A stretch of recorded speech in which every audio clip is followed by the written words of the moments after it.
Welcome to the latest Instant Reaction podcast. Rob Staton, Robbie Williams and Adam Nathan with you tonight. We had to get Adam back this evening as well because there's a lot to get into after this game. Just a horrible loss to the Giants where, I think after the back of this one, fellas, I'm just left thinking, where the hell are the Seahawks going here? Since the bye, when they actually went into the bye at 5-0, and look, it was a fortuitous 5-0. I think we can all admit that, with some of the close wins that they pulled out. But still, you've got to get those wins done, and they did, and they got to 5-0. Since the bye, this team is 3-4. And 3 of those 4 defeats have just been thoroughly embarrassing. The Rams, the Bills, and now the Giants. Russell Wilson looks broken. He almost looks as broken as Carson Wentz today. There's very little creativity or identity within this offense. What are they trying to be? And the team, as a consequence, just looked bad. And the Giants outcoached them, outthought them, outplayed them. They were better. They deserved the win. Robbie, what did you think? I mean, you said it right there with the identity thing. I mean, we've totally lost our identity. If we're going to let Russ cook, then let Russ cook. I mean, I love getting Carson going back in the game, but I feel like since we've decided to get away from letting Russ cook or whatever it might be, we've totally lost our identity. I don't know what we are now. Like, are we a running football team? Are we a passing football team?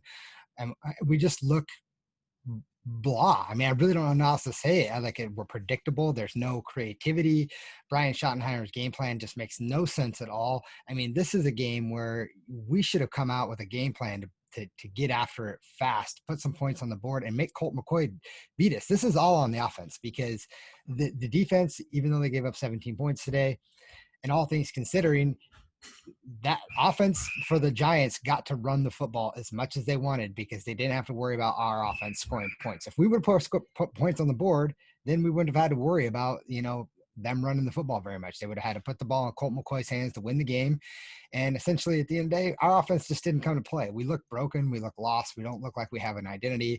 I mean, their cornerbacks were playing 10, 15 yards off our receivers. We ran no quick slants. We ran no bubble screens that I saw. We ran no end arounds. We ran nothing to try to mix it up to make it look interesting. Instead, it felt like every receiver was running deep, and you'd leave a tight end or a running back underneath the middle to try to throw, as your check down. So for me, it felt like all in all that just the offense was just all sorts of out of sync. And we said earlier in the week in our preview that our offense would need to play a lot better to win this football game, and they didn't do that. And so Russ looks far away from his MVP candidate. I mean, he's well beyond that now. It's not even close, and I just don't know what they're doing.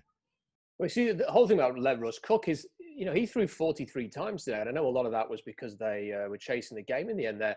Carson only ran the ball 13 times. Russell Wilson's, for me, is as much of the problem as anything else right now.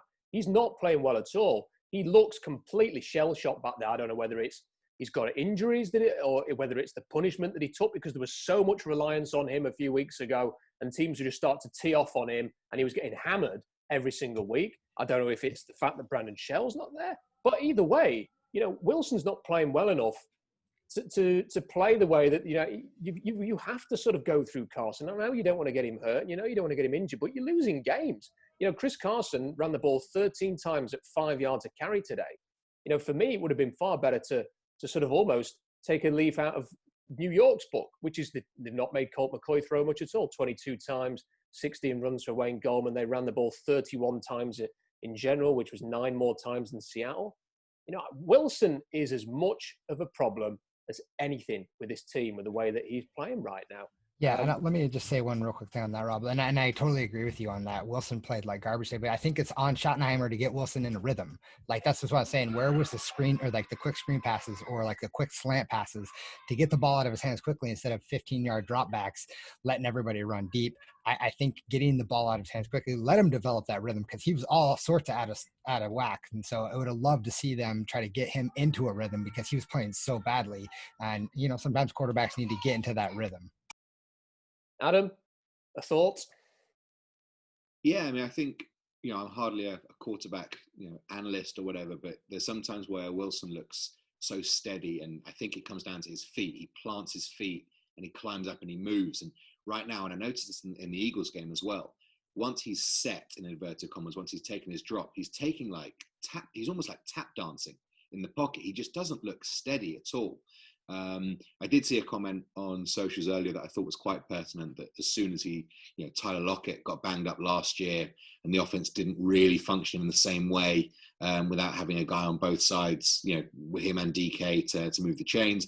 I thought when Lockett got hurt today, we lost he seemed to lose kind of a lot of security. I actually thought we missed Greg Olsen today. Just that kind of quick chain mover. I never thought I'd be saying that, but just as Robbie says, there was nothing that was just like rhythmic and developing and, blah and bad. I actually think the word that I'm looking for this team right now is boring. And that's never happened in the Wilson era, as far as I can tell. I can't think of a time where there's been a 3 or 4 game stretch where I've been watching the games and I'm pretty bored. I mean, Monday night, Rob, we have to stay up till whatever hour to watch these games. You look forward to the primetime games. It's a fun thing. You wouldn't stay up till 5 in the morning if it wasn't fun. But it was dull as dishwater on Monday, and I kind of think it was a continuation of that today.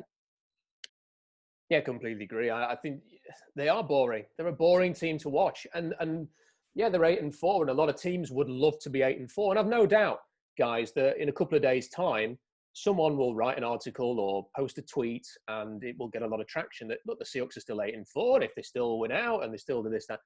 I can't have any faith in this team doing those things anymore. This idea that the Seahawks are now going to take a performance like this and a 3-4 record in their last 7 games, and then they may well beat the Jets next week. I mean, who knows? It might be the worst time to play them with the way that they played today against the Raiders. But then you've got to go to Washington, and they're going to play exactly the same type of game that New York played today. And then you've got to play the Rams, who, by the way, have just hammered the Cardinals. And then you've got to play the 49ers in their last game of the season. The 49ers suddenly, that could be a game for the playoffs.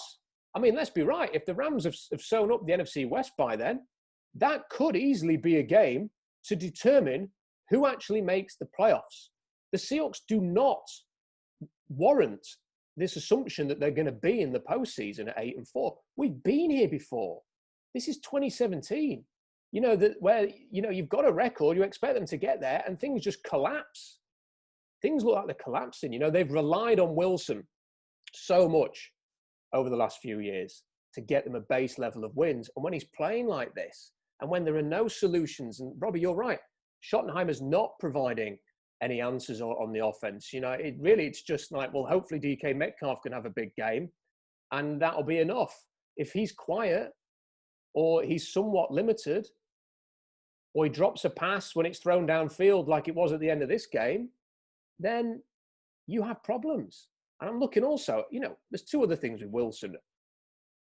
When you've got 1 minute 48 on the clock with 2 timeouts, I expect a franchise quarterback and an MVP wannabe to go down and drive you and do a better job of getting into range for a touchdown than he did. And the other thing is this horrendous 3rd down rate that they've got. So 4 from 13 again today, and 0-2 on 4th down. Robbie, that's just not good enough.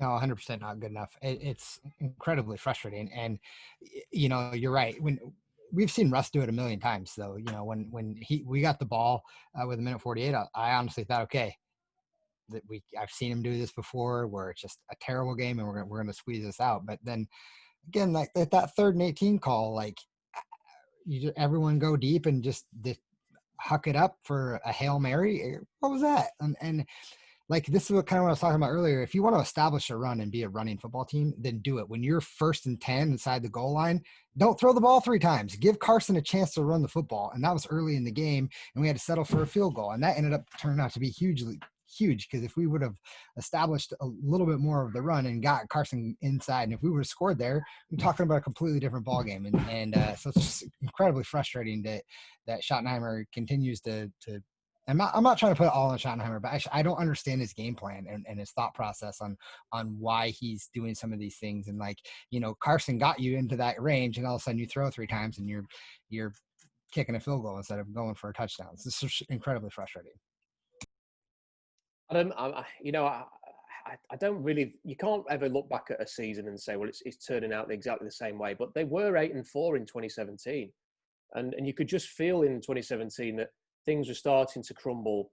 And all right, it was probably on Blair Walsh and and a few other things, and the end of an era for the LOB around that point, I don't think we're going to see anything quite as bad as that Rams game that we saw in week 15 in 2017, that 42-7 loss.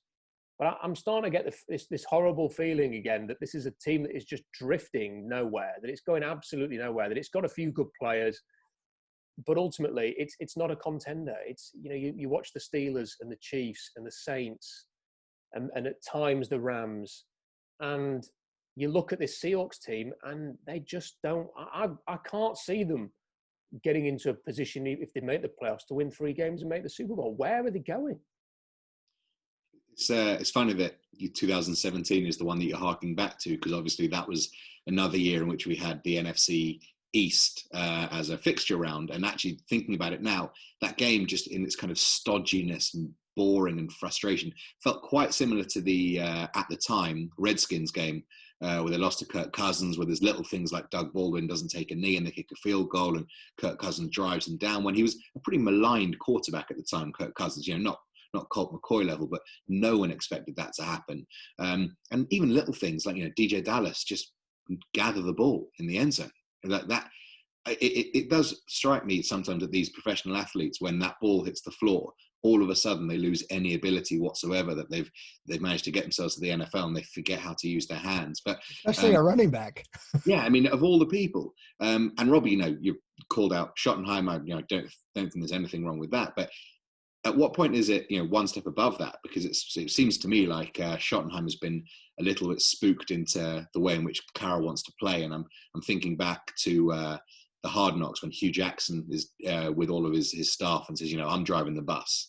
So, we're going to drive it the way I want to. And I just wonder if that kind of invigoration that Schottenheimer brought at the start of the season has been spooked out of him by a regression to the mean from the head coach.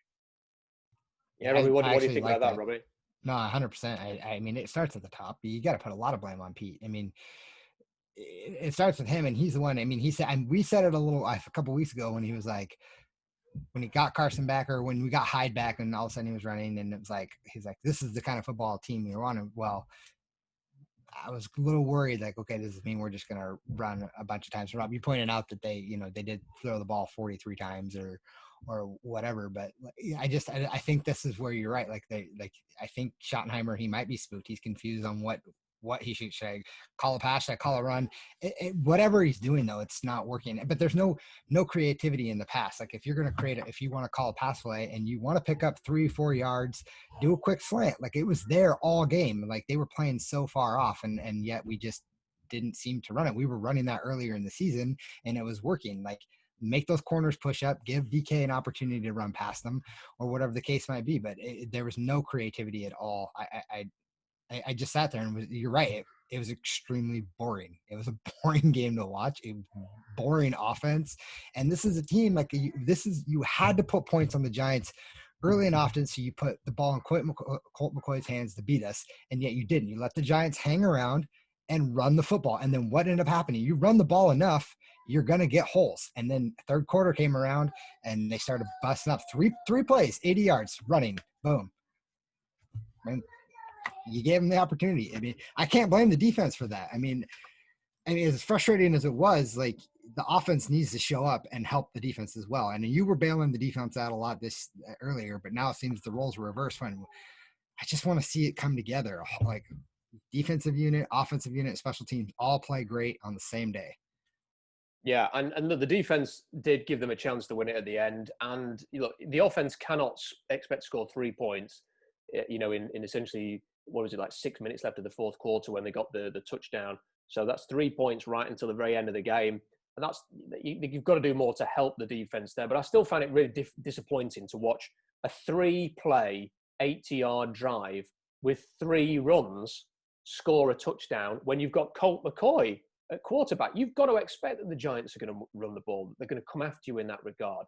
How do you get out of your assignments that easy? Where's the tackling? These are problems that warrant pointing at. The defense shouldn't get a pass today. There were some errors there. It's just that the offense was far worse. And the other thing is, fellas, is the coaching side of things. We've seen Joe Judge go into Seattle today with Jason Garrett as his offensive coordinator and a relatively no-name defensive coordinator there as well. and they've won the game. They've outcoached Seattle, and Sean McVay regularly outcoaches Seattle.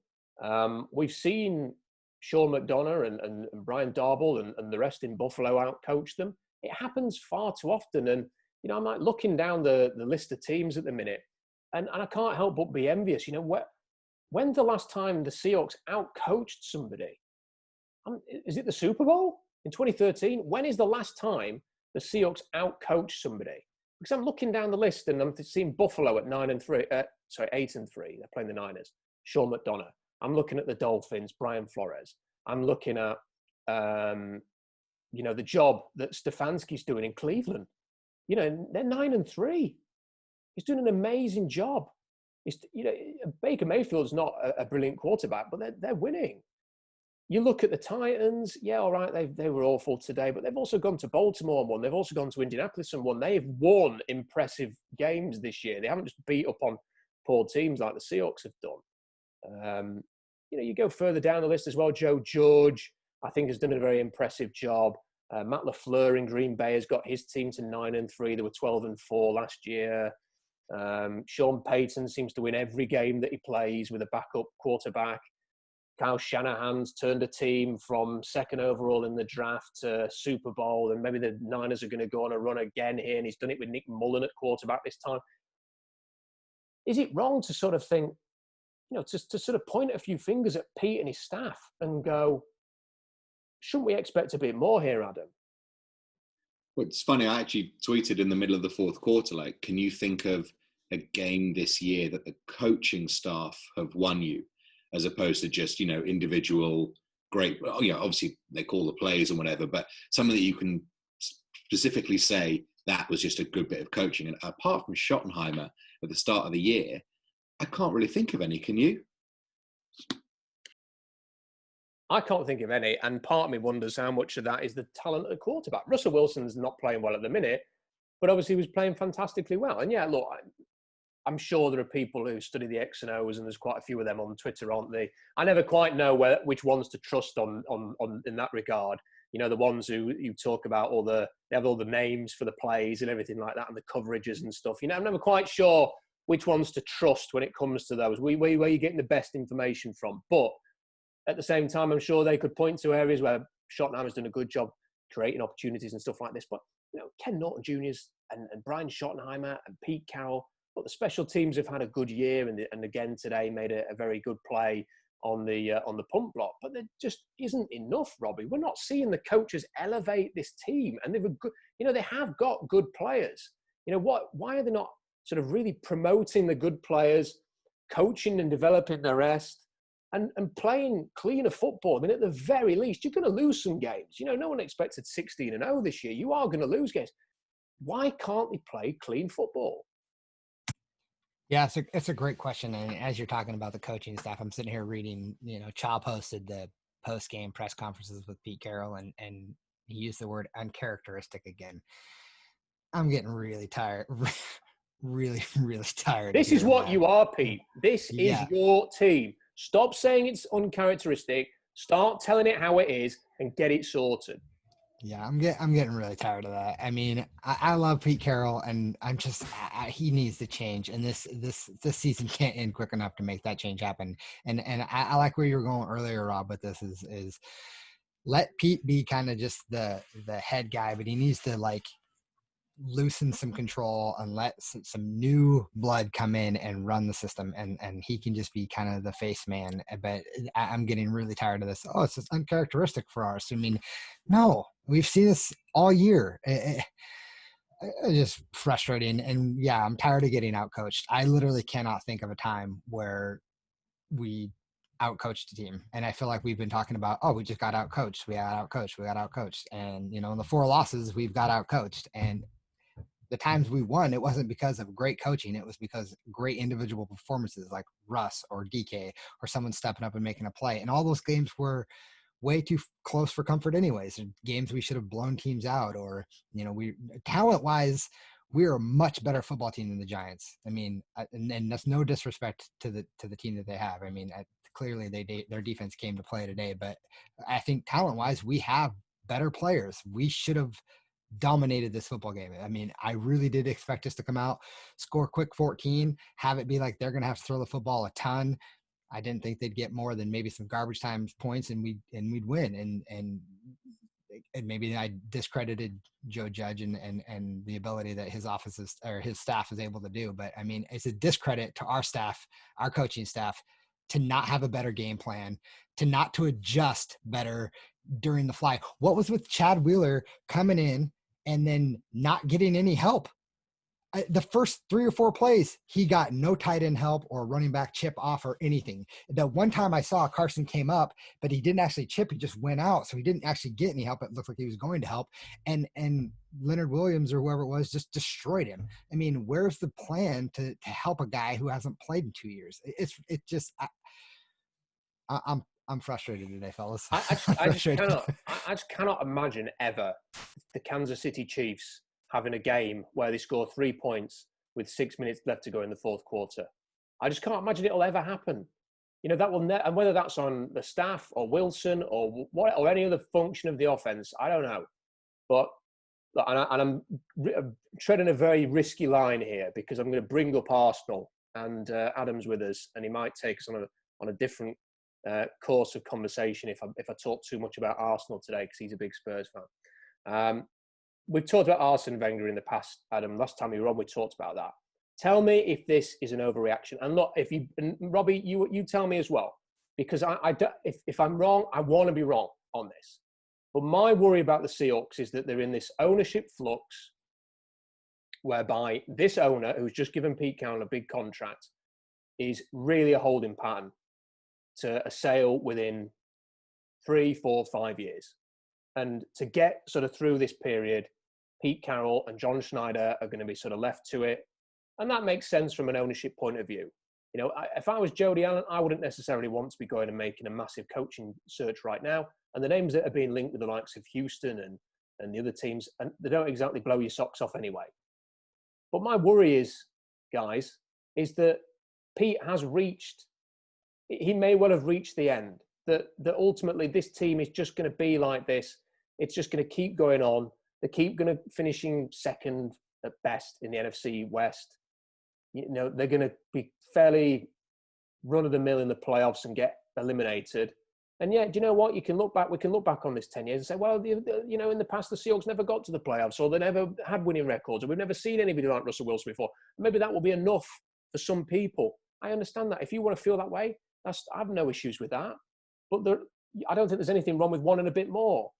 Wanting to sort of maximise this Russell Wilson era, from wanting to win another Super Bowl, from having seen Jared Goff and the LA Rams get to the Super Bowl, and Kyle Shanahan and Jimmy Garoppolo get to the Super Bowl, and having seen Nick Foles get to a Super Bowl with Doug Peterson. I mean, there's no reason why this team with Russell Wilson can't get to another Super Bowl. I want to see another Super Bowl. I'm a Seahawks fan. I want to see another Super Bowl. But I am starting to think that the best thing this team probably needs a refresh of sorts within that staff, within that identity, within that vision. But it's simply not going to come until there's an ownership change. What do you think, Adam? I think it's interesting. You know, I listen to a bit of Seattle radio fairly regularly, and try and keep in touch with the same show in order to see, how the peaks and troughs of the fandom there go and how they're viewing it. And the consensus at the start of the season was this is the year they must take the next step to the championship game, at least, because, they missed the playoffs and they, got knocked out by the Cowboys in that just horrendous game. But, then it was like, okay, well, we've got to build on that. And they built on it. And for the Packers game, they got to the divisional round. And the consensus there was, as Wilson and his guys said, this feels like 2011. We discussed this last time I was on, or 2012. The consensus there is, well, the next step that they must achieve is the championship game. And so it's going to be interesting to see how the public react to, and, media. It's a soft media in Seattle. We've discussed that a number of times, Rob, and some of the questions that get asked. I'm sure, Carroll's not going to have any fastballs thrown his way today. You wouldn't have thought. But it'll be interesting to see if it does end up in a wild card or divisional round loss again. People shouldn't be allowed to forget their comments at the start of the year. And I think the reaction it will get at the end of the season will dictate whether it'll be allowed. And I would hope that it's not going to be allowed to go for 3 or 4 more years. like this if it does, because you would hope that people have got kind of enough of a backbone to say, well, we demand better than this. Robbie? Yeah, I mean, it's an interesting point. I struggle with it a little bit, only for the simple fact that, like, at the beginning of the season, we said, we didn't think Pete would change any sort of philosophy on his game plan. It would be a running football team. And then all of a sudden, the let Russ cook thing took off and he let that happen. But I think it mostly, for me, goes to the defensive side of the ball, and where, we can't just let Ken Norton Jr. go and then bring in a Dan Quinn, even though I do think Dan Quinn would probably be a better defensive coordinator. I think we need some fresh ideas, because I think Pete's defensive scheme and the way that he's playing things is kind of out of whack. And this is kind of where I'm hoping that he will, relinquish some control on the defense and let somebody else take in control of that.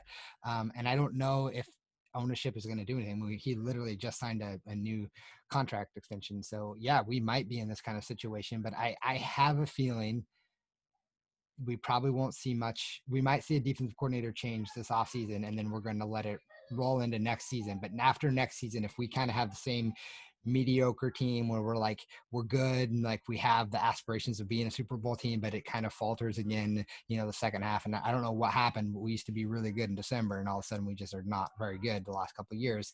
I mean, something has to change. Teams are figuring us out, and we are not adapting to that. And so if something doesn't happen, I think Seattle media hopefully will start putting a little more pressure on it. But I mean, I can't guarantee that. I mean, you guys work in the media. I don't. I'm just a dude. So, but I living in Seattle, I can see that, I could see, them asking maybe some more difficult questions, and hopefully getting to the point where, hey, you need to make a change. And I don't know. I feel like Pete's smart enough to do it. That'll never happen. There will never be a time when anybody says to Pete, you need to make a change. I'm convinced tomorrow the first or second question will be, how well did Quandre Diggs play? Ooh, what a performance. Look, that's just the way it is.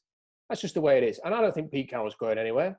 And I think you're probably right, Robbie. I think that the maximum we'll probably see is a defensive coordinator change, which is, I think, inevitable, and maybe some behind-the-scenes shuffling. But really what is needed is more of a wholesale change. You say if there's another season goes by and they're kind of doing the mediocre, I've had enough of those seasons already. This is that season for me. This was the moment where I could say enough's enough. They spent $50 million. They spent 3 first-round picks. They spent a second-round pick and 3 third-round picks. They didn't lose any key free agents other than Jadeveon Clowney, who's been injured. So there's no excuses now. When they go to next offseason, they're not going to go to offseason and have another go. They've got 3 draft picks next year. They might be lucky and get a 4th, which is a conditional 7th from the Jets. That's it. That's what they've got. 3 or 4 draft picks. And the whole league's facing a salary cap crunch. And the Seahawks have got about $8 million of real cap or something along those lines. I actually think that might work in our favor, to be honest. The more I think about it, like in terms of the salary cap thing, hopefully that other teams are such in a bad salary cap situation that it'll benefit us, and maybe teams will want to come play for us. Maybe. I mean, I don't know. Maybe, I don't know. Robbie, how do you replace this? I mean, how do you re-sign and replace your starters? I mean, if you want to improve the team, how are you actually going to do that? And then, would you let Carson and Griffin walk, and then they're going to need replacing? And then you're going to see a lot of 1-year deals. Yeah, you're going to see a lot of 1-year deals. That's my opinion. I think you're going to see a lot of 1-year kind of, I wouldn't even call them prove it deals. I think you're just going to see a lot of 1-year deals, just because I think simply the fact that everyone is in the same boat when it comes to the salary cap. No one knows what it's going to be. They might lose. Some teams have got more money to spend on those 1-year deals, I'm afraid. This is the problem, is that I don't see a pathway, an obvious pathway to this team sort of making a big step forward. To me, it feels like they've got what they've got, and they're going to have to muddle on. And Adam, part of the issue is that I think we've seen, this is 2015, 16, 17, 18, 19, 20. How many more seasons have to be this way until there's something that's done about it? They haven't got close to the Super Bowl, and off the back of today's performance, the fact that they're 3-4 in the last 7, I don't see anything changing between now and the end of the season. Yeah, I don't disagree. And Robbie, I'm flattered that you think that with my little lousy podcast, I'd be considered as someone in the media. But I'll take that anyway. More than I am. How about that? I think the interesting thing about this season, and Robbie used the term just kind of off the cuff, just let Russ cook. And my wife came in whilst I was watching the game and saying, "Oh, they're letting Russ cook," and she doesn't know the first thing about sport. It's become such a universal term that I actually think it's being used to kind of what everything is now. You're either let Russ cook because you throw 60 times a game. Like a throw is let Russ cook. A run is why aren't they letting Russ cook? And I actually think we've become so entrenched in this stupid little 3-word phrase that has taken away all actual analysis of what's going on with the team.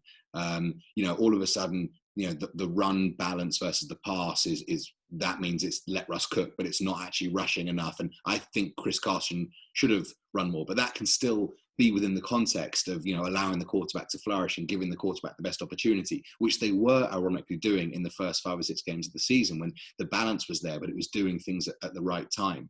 And I actually think that next year, when this season, which I would imagine is not going to end kind of with blue and green confetti on a field in Tampa, there is a part of me that thinks that the coaching staff might think, right, well, we've got that rubbish out the way, and now we're going back to what we know. And actually, whilst your philosophy is everything, it does slightly worry me that kind of going back to what they think is the way to go could end up leading us in a slightly bigger hole next year than we are now.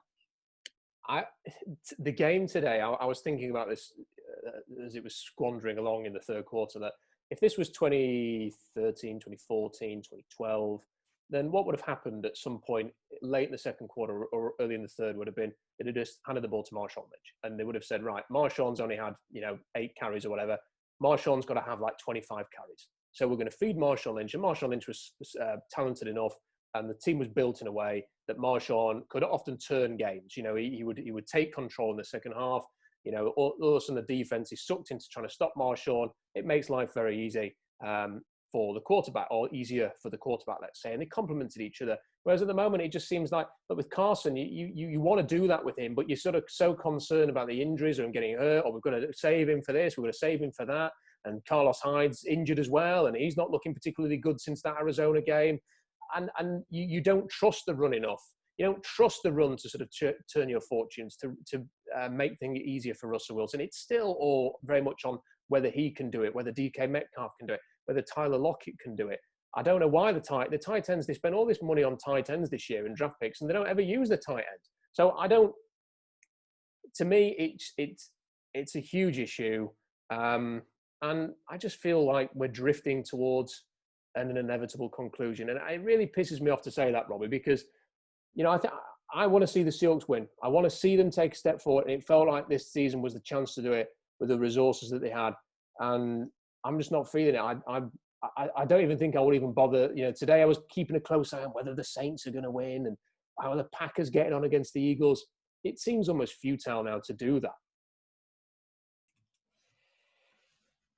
It's frustrating because I think ultimately, I want to see, I really like Pete Carroll. Like, I really want him to ride off in the sunset. I want it to be one of those things where it's like, it's all sunshine and rainbows and everything's glorious. And, it's been the most epic turnaround or whatever, but it's just, I don't see any changes coming, and it's incredibly frustrating. Today's game just really pissed me off. I don't understand any of it. None of it made any sense to me right from the get-go. It looked like we were driving, doing well, and then once we got into the goal line and we just did 3 straight passes, at that point I was like, uh-oh, like, I think we're in trouble if we can't figure it out. I mean, even going into halftime and it was 5-0, I was like, 5-0, and then the announcers or the commentators had to make some joke about the Mariners playing. This is ridiculous. Like, I'm sorry, but the Mariners don't win that often. So, but they're 5-0 going to the 7th inning or something. That's awesome. But it's just frustrating to see this game transpire, and it makes me worried, like, that we just play down to our level of opponent all the time, and I don't understand it. And then we're playing a Jets team that hasn't won at all next week. If we play like we played today against the Jets, and the Jets played as well as they played against the Raiders, and we lose, I'll tell you, Rob, I'm going to come onto this podcast. I'm going to say one thing. I'm out. and I'm done. I'm done. I would be super pissed. It just, listen, I'm going to keep rooting for the Seahawks. I'm going to keep rooting for them this year and just hope for some sort of silver lining miracle to come out of this. But as of right now, you're right. This looks like if we even make the playoffs, it's probably a one and done. Maybe we'll squeeze out a first round victory and then move on. And it's going to be just one of those seasons where you're just pissed again. Even when you think about it, it's probably an hour since the game finished now. And you just sort of think about what has just happened.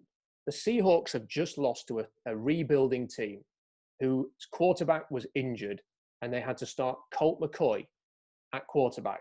And when you look at the names on their offense, there is nobody, with perhaps the possible exception of Evan Engram, who's hot and cold, who scares you. And they beat Seattle by just being organized and disciplined and executing and taking their opportunities when they were there. It's as simple as that. They couldn't even play a clean game of football to do just enough to squeeze out a win in this one. They played a horrible game of football, and it happens far too often. And I'm sick of it. I'm sick of seeing them play down to an opponent. I want to. When's the last time they comprehensively just blew out a team at home? It never happens, and it's not good enough. Adam, have you got a final thought? Well, yeah, I mean, last time I was on the show, Robbie and I had this tremendous come to Jesus moment at the end when we said, well, look at all the players that we've got going to come back. We've got Dunlap coming back. Jamal Adams isn't playing. We haven't got any running backs. And I was thinking all weekend, I'm looking forward to this chat tomorrow. We're going to have a nice, 20-point win.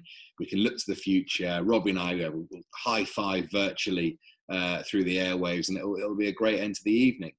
And I'm kind of thinking here now, well, that was a rather foolish way to look at things. And, just kind of going back to the boredom thing to finish up, really. I mean, we've had an hour, as you say, since the end of the game. And apart from Chris Carson's touchdown play, can't really think of any particularly good plays there on offense. And it was the same after the Eagles game, apart from the Chris Carson touchdown run and the odd thing to DK. Like, there's just so few exciting moments that get you out of your chair at the moment.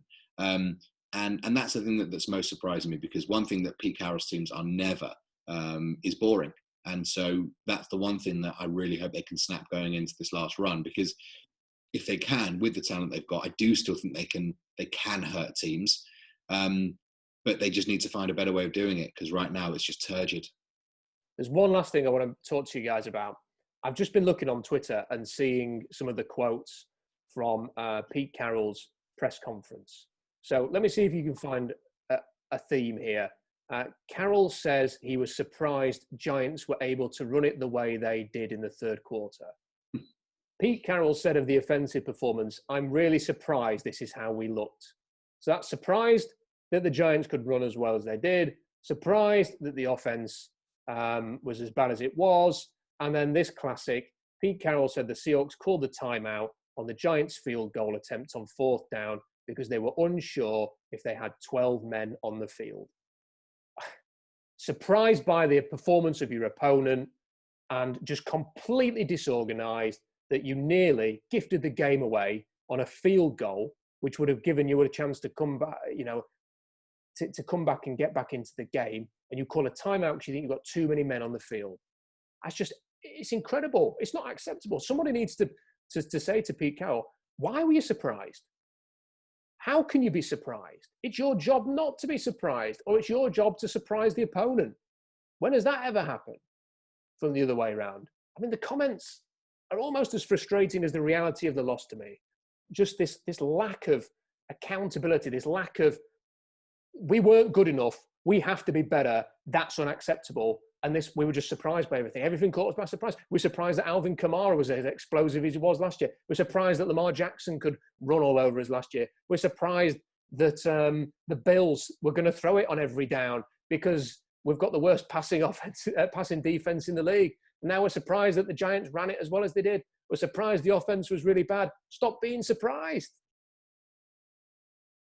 Or adjust to it. If you're surprised in the first quarter, oh, they're running really well, or they're doing this really well, adjust. Hey, Russ isn't playing well. How do we get him in rhythm? What do we do? Adjust. They used to be really good at second half adjustments. What the hell happened to that? Sorry. Adam, Final view before we depart.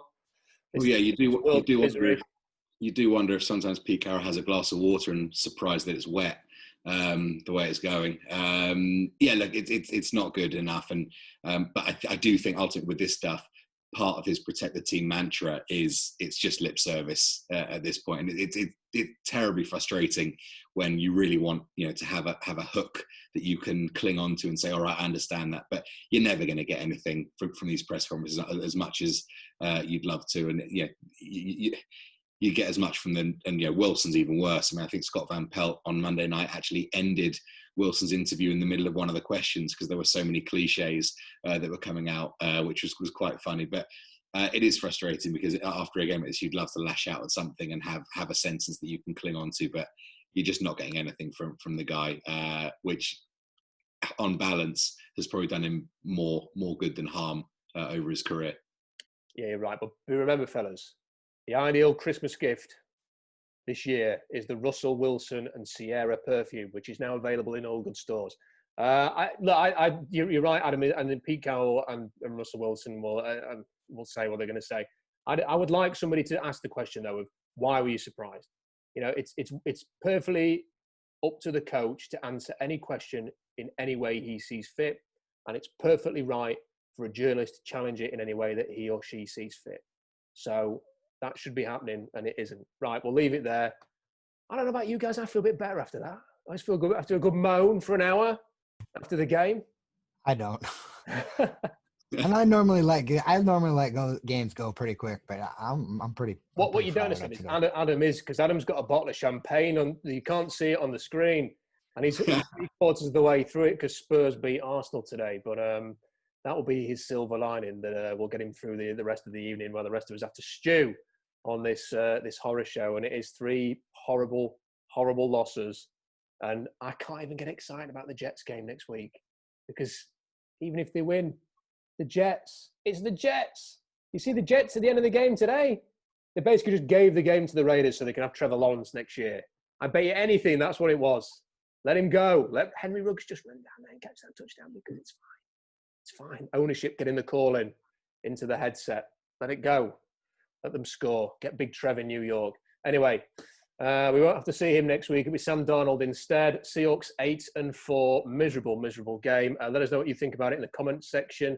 You can like the video, even if you don't like the performance. It will help get the video out there. And check out Seahawks Draft Blog for more analysis. We'll be back in the week to talk about the Jets game. See you then.